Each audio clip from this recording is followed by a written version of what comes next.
Austria जब हुआ था आजाद, भारत ने निभाया था बड़ा रोल। नेहरू ने ऐसे की थी मदद। इंडिया और ऑस्ट्रिया के बीच काफी गहरा नाता है। भारत और ऑस्ट्रेलिया के बीच एक समानता ये भी है कि दोनों देश तकरीबन एक ही साथ आज़ाद हुए थे। जहां 1945 में ऑस्ट्रिया को एक देश की मान्यता दे दी गई थी, वहीं इंडिया 1947 में आज़ाद हुआ था। हालांकि ऑस्ट्रिया को पूरी तरह से आज़ादी 1955 में मिली थी, जब वियना में ब्रिटेन, अमेरिका, रूस और फ्रांस ने ऑस्ट्रियन स्टेट संधि पर साइन कर दिए थे। इतिहास के पन्नों में जाएं तो ये पाया जाता है कि ऑस्ट्रेलिया को आज़ादी दिलाने में इंडिया का बड़ा हाथ माना जाता है। इस बात को आज भी ऑस्ट्रिया चांसलर कार्ल नेमहर मानते हैं। साथ ही ये भी कहा जाता है कि ऑस्ट्रिया की भारत के पहले प्रधानमंत्री जवाहरलाल नेहरू ने काफ़ी मदद भी की थी।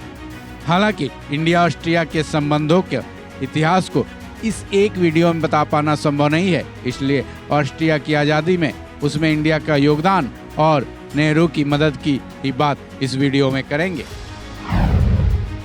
ऑस्ट्रिया की आज़ादी।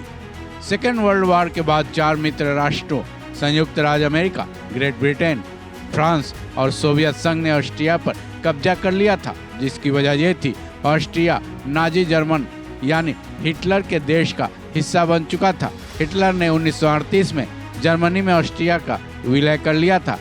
जब इन चारों देशों ने हिटलर को हराया, जिसके बाद यूरोप का निर्माण फिर से करने का प्लान बनाया गया। उसी वक्त जर्मनी और उसके कब्जे के देशों को विभाजित कर दिया गया। इसी के तहत ऑस्ट्रिया को भी 4 हिस्सों में बांट दिया गया। तब से लेकर 1945 तक इन्हीं चारों मित्र राष्ट्रों का ऑस्ट्रिया पर राज रहा।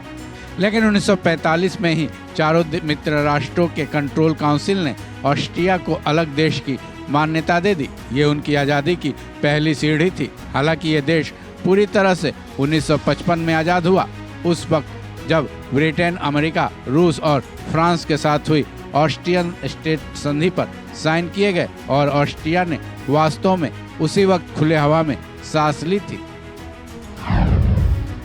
ऑस्ट्रिया की आज़ादी में भारत का हाथ। इतिहास भी गवाह है और आज भी ऑस्ट्रिया का हर वर्ग ये मानता है कि 1955 में भारत ने इस देश की काफ़ी मदद की थी। जब वो आज़ादी पाने की कगार पर था, उस वक्त इंडिया के पीएम जवाहरलाल नेहरू थे, जिन्होंने सभी 4 मित्र देशों अमेरिका, सोवियत संघ, यूनाइटेड किंगडम और फ्रांस को इस बात का काफ़ी जोर दिया था कि उसे आज़ादी दे दी जाए।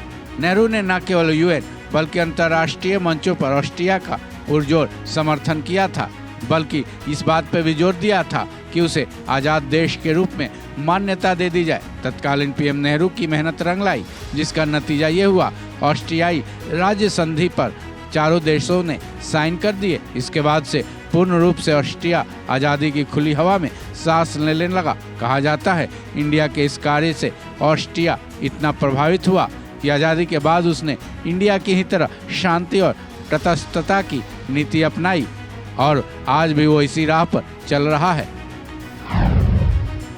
ऑस्ट्रिया इंडिया का संबंध।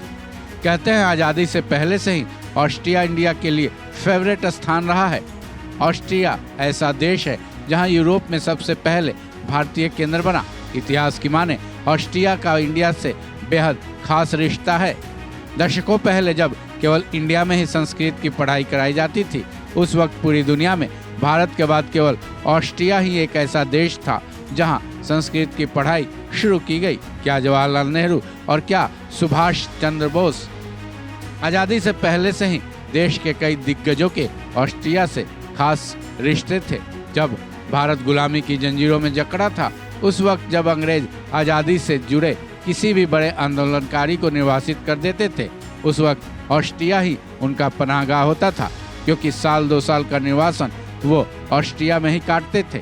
इंडिया और ऑस्ट्रिया के बीच आज़ादी से पहले और आज़ादी के बाद कई ऐसी कहानियां हैं जो दोनों देशों के मजबूत संबंध को बखूबी दर्शाती हैं।